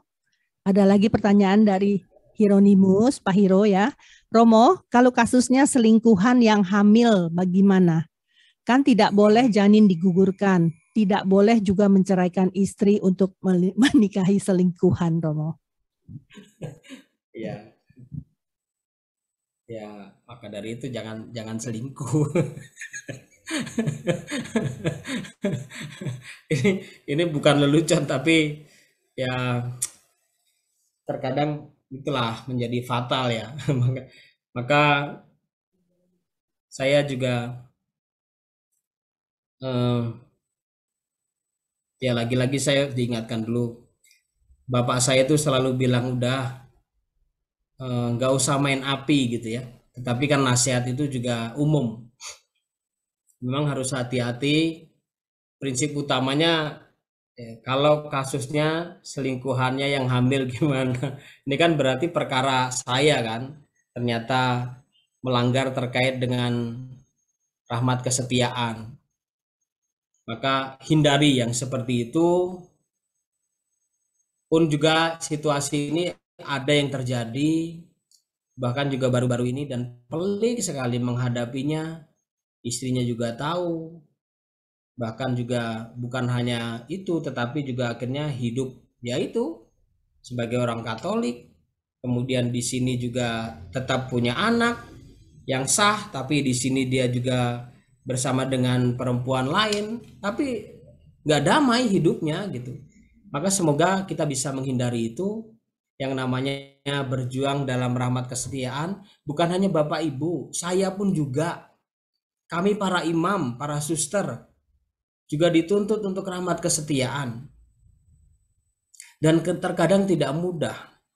saya selalu harus menjaga janji kami, hidup miskin, hidup taat kepada pimpinan, yang ketiga hidup selibat.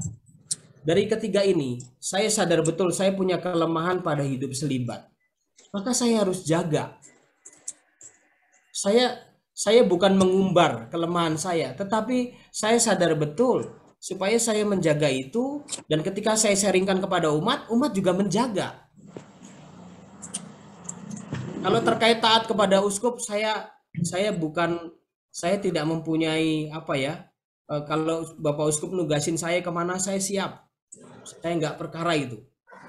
Kemudian hidup miskin, semoga saya nggak neko-neko, nggak jadi batu sandungan umat. Tidak memanfaatkan kebaikan umat. Umat itu sudah baik, nggak usah manfaatin, nggak usah.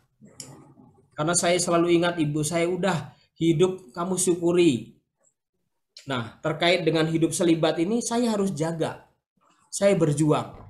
Bapak Ibu juga jaga, berjuang. Saya juga berjuang. Dah, sekarang nggak usah masuk pada bagaimana kalau seandainya selingkuhannya hamil. Maka jangan main-main, itu aja. Jangan sampai, saya nggak akan jawab, ya kalau hamil ya gini, saya pusing. Yang penting kita berjuang untuk tidak main api, saling menjaga. Terima kasih. Makasih Romo. Ada lanjutannya nih Romo pertanyaannya. Oh iya. Tadi tindakan pastoralnya apa Romo? Kalau ada kasus yang seperti tadi itu.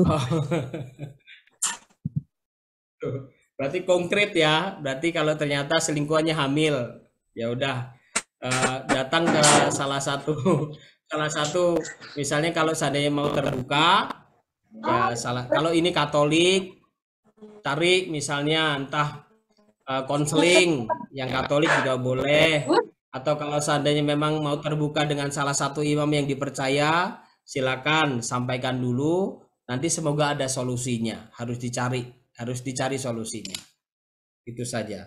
Maka yang paling utama misalnya konsep dalam moral Katolik yang namanya menggugurkan itu sangat tidak dikehendaki oleh gereja Katolik. Itu prinsip moral yang harus dipegang. Karena dia punya hak untuk hidup. Bahwa kesalahannya pada kita. Misalnya pelakunya. Itu saja, terima kasih. Ada lagi Romo, terima kasih nih. Romo, Santo Yosef menunjukkan kepada kita untuk bertindak dalam senyap tanpa koar-koar. Apakah Santo Yosef waktu lebih muda pernah jadi tentara Israel yang sering melakukan operasi senyap?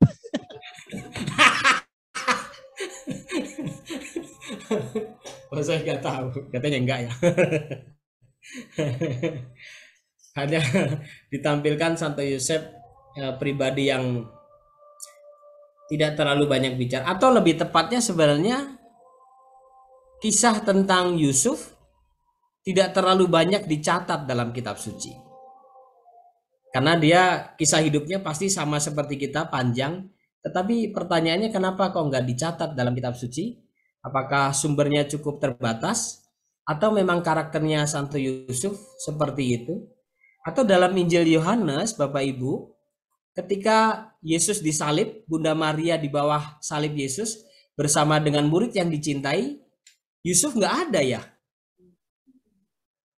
Nah, saya mencoba membaca dari gerak bibirnya Ibu Dede. Bu Dede mengatakan sudah meninggal. Bisa jadi sudah meninggal, bisa jadi ya. Kalau seandainya Yusuf ada, maksud dia nggak datang? Nah itu tafsir ya, masih terbuka. Kemana Yusuf? Ada yang mengatakan sudah meninggal. Atau lebih jelasnya, nanti jangan-jangan ketika saya bilang dengan tegas sudah meninggal, ketika saya meninggal dunia, lalu saya dituduh sama Santo Yusuf, enak aja lu Romanus. Saya belum meninggal itu, saya lagi kerja. Salah saya.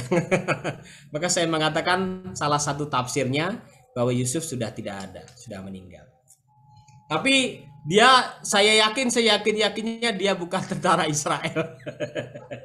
Terima kasih. Terima kasih Romo. Sudah tidak ada lagi pertanyaan di dalam chat.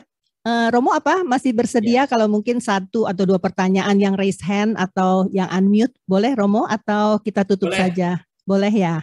Boleh silakan. Oke, Kalau enggak saya yang tanya. Waduh. Tanyanya ke Ibu Tuti sama Ibu Dede aja, Romo. Boleh 1-2 boleh. Ya, Bapak Ibu yang masih mau bertanya dan tidak menuliskan di chat, silakan unmute. Saya persilahkan.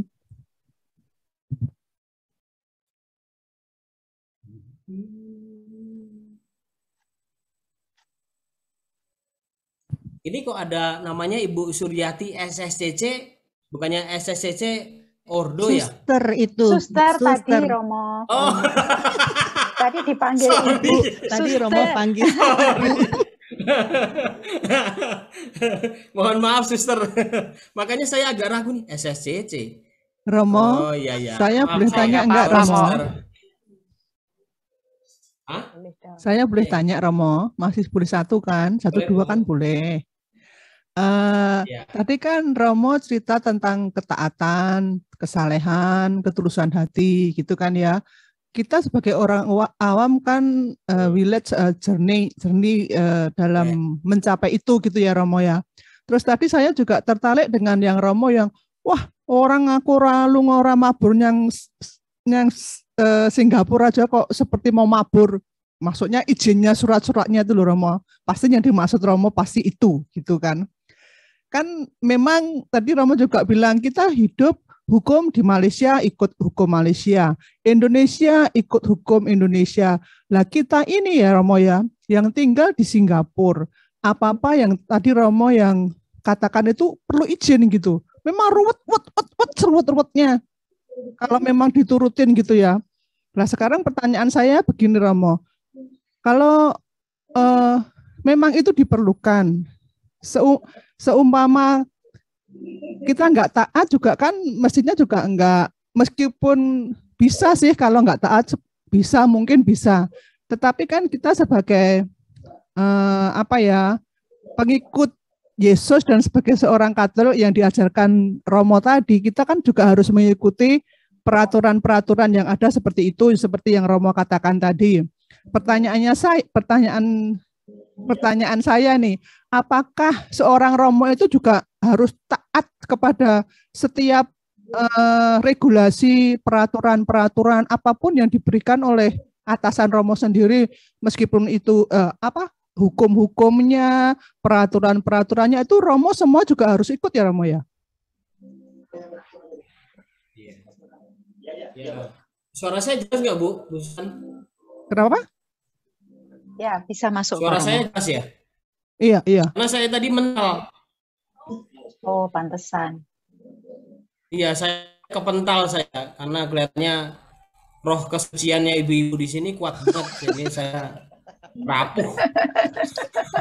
Jadi pertanyaan saya nggak jelas dong Romo. Iya. Ya. Tapi yang terakhir saya nangkep terkait dengan bagaimana dengan regulasi peraturan-peraturan sejauh mana itu kan ya?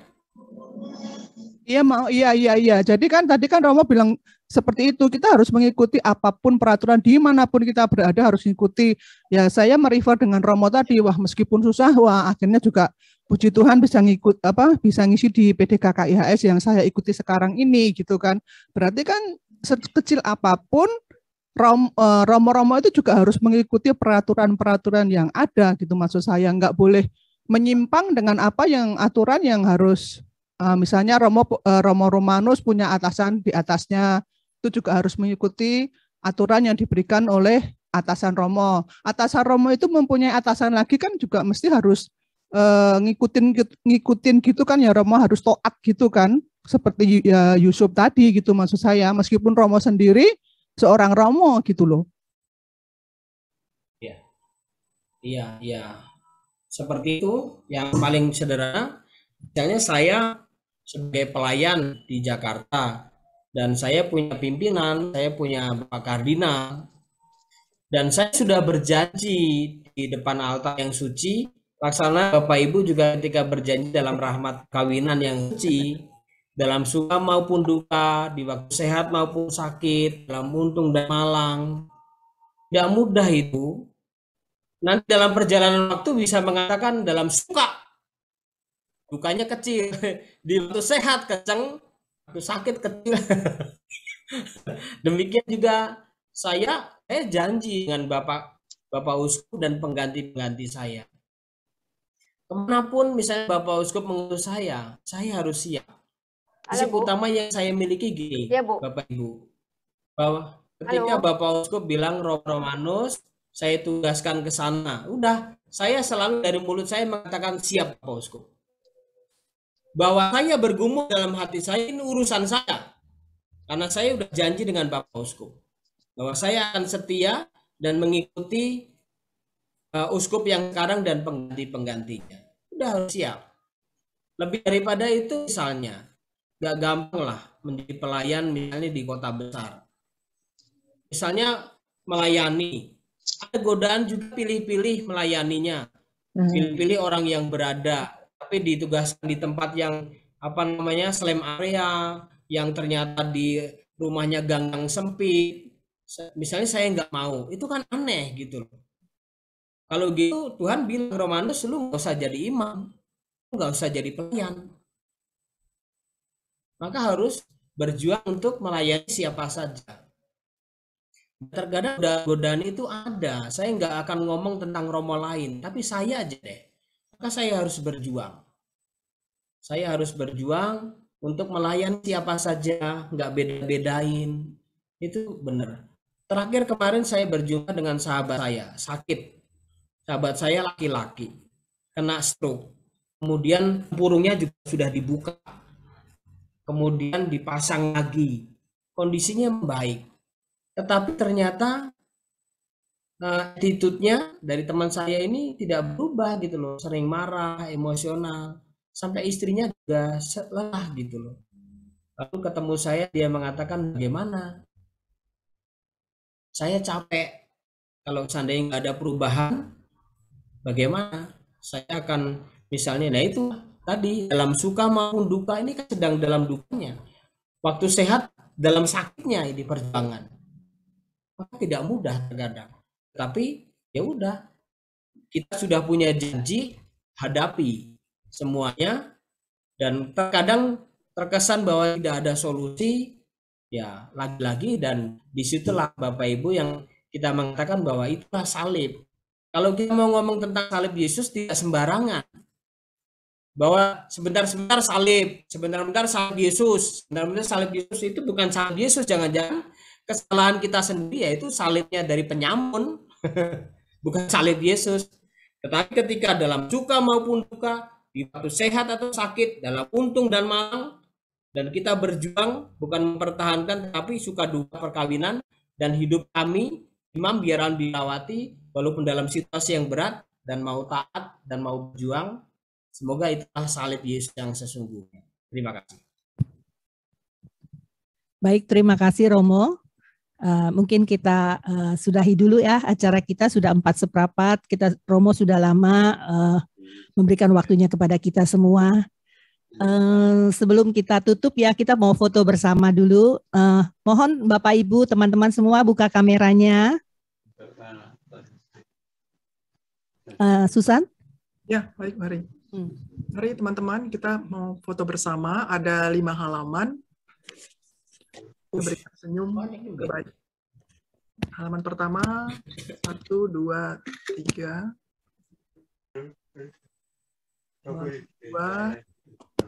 2, 3. Halaman ketiga, 1, 2, 3. 4, 1, 2, 3. Yang terakhir, 1, 2, 3. Ya, selesai. Terima kasih semuanya. Mari silakan. Thank you Susan. Tolong ya Bapak Ibu teman-teman, kita tunggu berkat terakhir. Saya mau bacakan pengumuman dulu sebelumnya. Sundari mohon ditayangkan.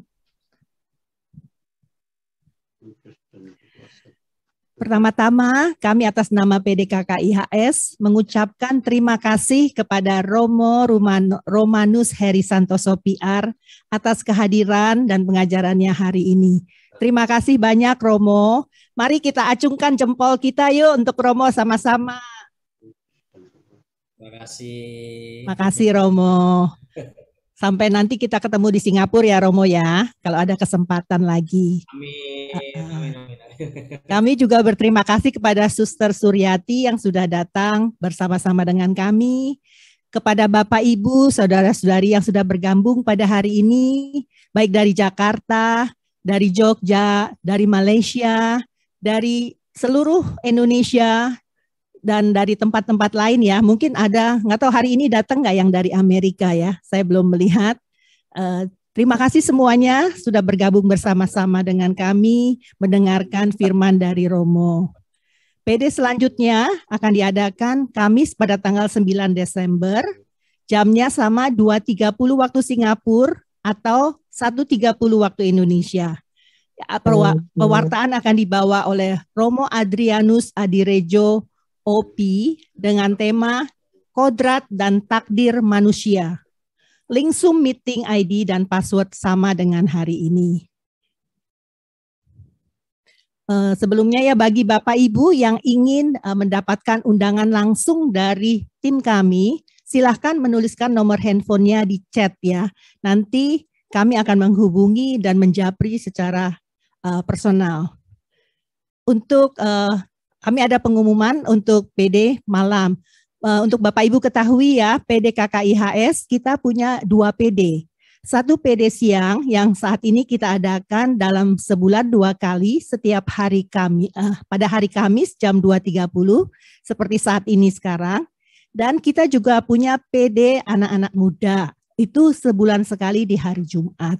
Untuk ini saya persilakan Siska untuk memberikan pengumuman untuk kegiatan dari PD yang dilaksanakan oleh anak-anak muda ini. Silakan Siska. Thank you Cimari. Shalom semuanya. Bapak-bapak, ibu-ibu, Cici, Taci, Koko, kita itu seperti yang tadi Cimari ngomong itu kita ada PD setiap hari Jumat terakhir minggu keempat. Jadi Jumat ini, besok itu kita ada PD terakhir di tahun 2021 ini dengan judul Struggle is real, tetapi our God is also real, ya kan? Jadi yuk kalau punya keponakan, anak, cucu boleh diajak gitu dan kita jam 8 malam mulainya sampai jam 10 malam kita pakai Zoom link juga. Jadi tetap bisa, apalagi anak muda ya kan banyak struggle ya kan. Tetapi our God is also real gitu ya. Teman-teman ditunggu ya. Oke, next Cimari.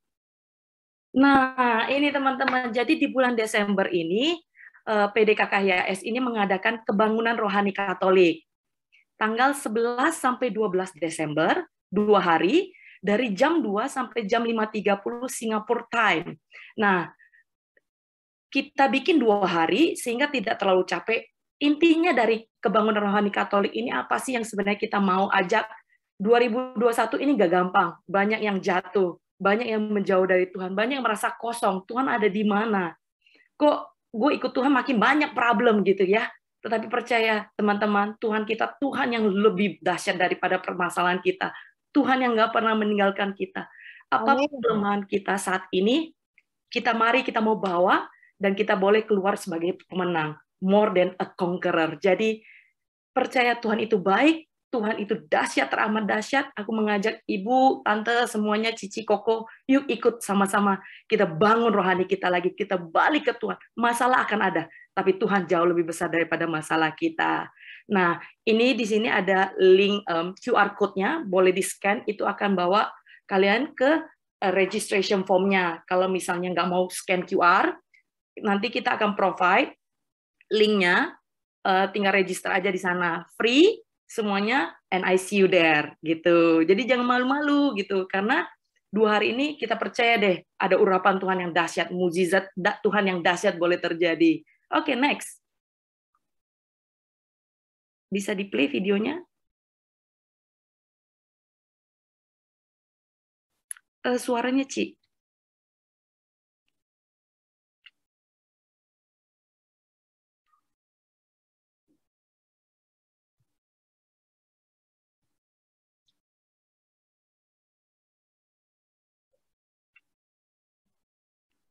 Dari tempat Cimari kayaknya harus nyalain suaranya. Sundari deh kayaknya ya, Sun. Iya, iya.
Thank you semuanya, and I see you all there. Jangan lupa register ya. Terima kasih. Thank you Siska. Bapak Ibu, ini iklannya memang pakai bahasa Inggris, temanya, judulnya, tapi jangan takut, pewartanya, pembicaranya semua orang Indonesia dan akan pakai bahasa Indonesia. Jadi jangan lupa mendaftarkan diri ya. Nanti mungkin kita juga bisa blast pengumumannya ya. Ibu Tuti ya akan bantu arrange untuk semua Bapak Ibu yang ada di tempat ini. Ya, Romo juga silakan ikut Romo kalau ada waktu ya Romo ya. Ya, juga frater-frater boleh ikut. Nah, makasih. Nah, sekarang yang kita nanti-nantikan ya, kita mau mohon doa dari Romo dan juga mohon berkat. Tolong Romo supaya kita di masa pandemi ini dalam menghadapi setiap penderitaan kita, setiap masalah kita juga boleh menjadi kuat Romo seperti Santo Yosef. Kita juga mau melangkah berani, sigap Romo untuk mengambil keputusan dan tidak lari Romo. Doakan kami semua Romo, kami butuh doa Romo dan terutama kami butuh berkat Romo. Baik, terima kasih. Bapak Ibu, kita saling mendoakan. Lalu yang kedua, nanti materi yang saya sampaikan dan renungan tadi saya kirim ke Bu Tuti aja. Kalau seandainya atau Bu Susan atau siapa, nanti bisa ada beberapa yang meminta bisa dibaca-baca ulang. Mari kita berdoa singkat. Dalam nama Bapa dan Putra dan Roh Kudus. Amin. Tuhan, kami percayakan campur tangan-Mu. Biarkanlah keadaan kami yang sekarang ini sungguh Kau pulihkan. Dan kondisi pandemi dimanapun kami berada, Tuhan jamah kami. Dan hari demi hari Kau berikan kepastian bahwa kami umat manusia dalam kerendahan hati, Kau bantu untuk mengatasi ini semua. Pasti juga sudah begitu banyak tanda-tanda yang Kau ingatkan kepada kami, bahwa kami Kau jauhkan dari segala keegoisan kami, segala kesombongan kami, atau juga arogansi kami sebagai manusia, yang ternyata juga kurang menghargai alam ciptaan-Mu yang lainnya. Maka ya Tuhan, biarkanlah kami semakin hari semakin harmoni dengan ciptaan-Mu yang lain, dan juga relasi dengan Engkau semakin mendalam. Maka ya Tuhan, jagai kami, kuatkan kami, berikan kami rasa tanggung jawab akan hidup ini, dan juga selalu Kau berikan rahmat kegembiraan dalam segala perjuangan kami. Kami juga bersyukur atas perjalanan hidup keluarga kami, secara khusus untuk Ibu Ani yang merayakan hari ulang tahun perkawinan ke-36.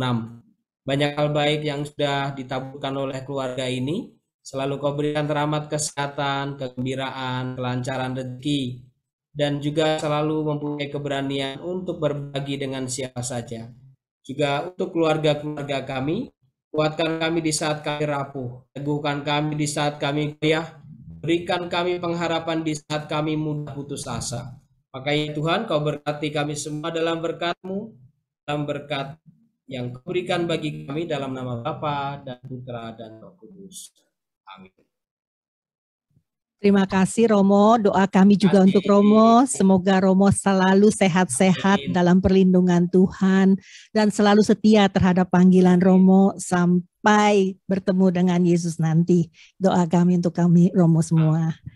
Terima kasih Romo, sekali lagi yuk kita buka kamera kita unmute, kita ucapkan terima kasih kepada Romo, kita salami Romo dan juga teman-teman kita. Thank you, Mo. Romo. Thank you, Mo. Terima kasih semuanya. Terima kasih, Romo. Terima kasih. Nanti malam ya, Mo. Terima kasih, Romo. Terima kasih, Romo. Terima kasih, Bu Tuti, Bu Ica. Thank you, Bu Indra. Terima kasih, Romo. Terima kasih semuanya. Romo, terima kasih. Bapak Ibu, terima kasih semuanya. Romo.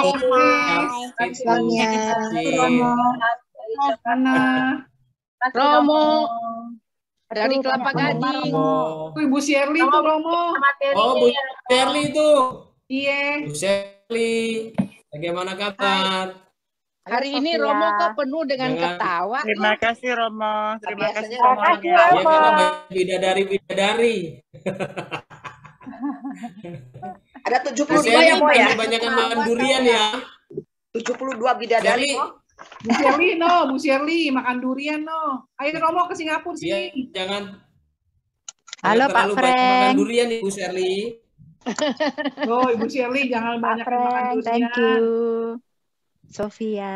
Tuh, Evi. hari ini banyak ketawa. Iya dong. Kan emang Romonya suka ketawa. Emang iya ya Romo ya. Iya, kalau enggak di OKS dia. Bu Martina belum selesai tuh. Udah, Mo.